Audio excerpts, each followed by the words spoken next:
महाराष्ट्रामध्ये जेवढे काही कीर्तनकार असतील त्या सर्व कीर्तनकाराचे परीक्षण म्हणजे आजची जी माहिती आहे.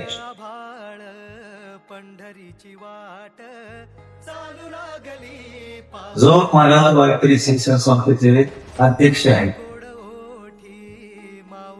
म्हणजे सर्व साधू संतांचे आमचे जे अध्यक्ष आहेत, तरी पण एवढे महान असताना गुरुबंधू हा शब्द त्यांनी उच्चारण केला त्यावेळेस खूप लाजल्यासारखं झालं.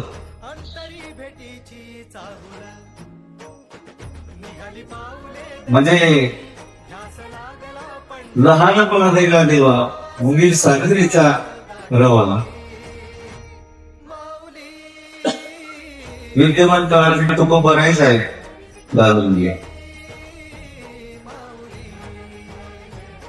आता मी येते ना बोललेला आवडत नसेल, परंतु तुम्हाला जरी आणि आम्हाला पेक्षा द्यावं आवडतंय का? कारण भक्तांची स्तुती केल्यानंतर देव प्रसन्न होतात आणि स्तुती करणारा देवाला इतका आवडतो प्राणापेक्षाही जास्त आवडतो. आणि कोणाला वाटत नाही की देवाला कोण आवडले ना आपण देवाला आवडावं असं प्रत्येकाला वाटतंय. त्याला दादा हे फार महान व्यक्ती आहे. या ठिकाणी आपल्या कार्तिकेश्वराचं भाग्य आहे. आज दादा इथे आले म्हणजे सद्गुरू महाराज आहे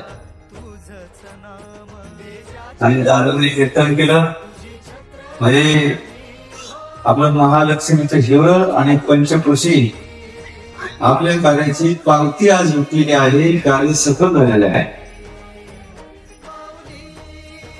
कारण थोर पुरुषाने त्याचं नुसतं आगमन सुद्धा हे खूप काही करून जात असते. थोरांची उपस्थिती सुद्धा खूप काही करत असते.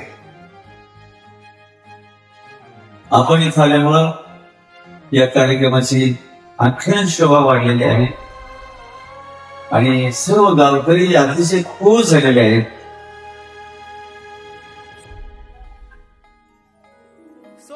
बोलल्यानंतर आमंत्रित केल्यानंतर आम्हाला पदार्थ घ्यावं.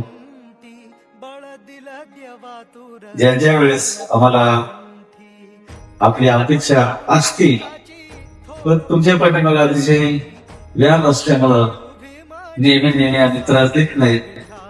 2-4 वर्षातून 5-6 वर्षातून नेहमी त्रास देत असतो देण्याचा.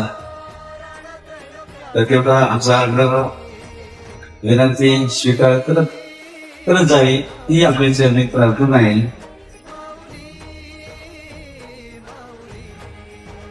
गुरुवारी नारायण बाबा नेहमी आठवणी सांगायची दादांच्या. बाबांची पुढगे रोखायचे.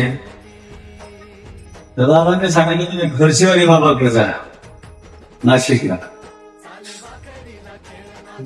मग तुमच्या दादांचं ऐकून गुरुवारी नारायण महाराज उपचार घेण्यासाठी थेट नाशिकला गेले त्र्यंबकेश्वरला.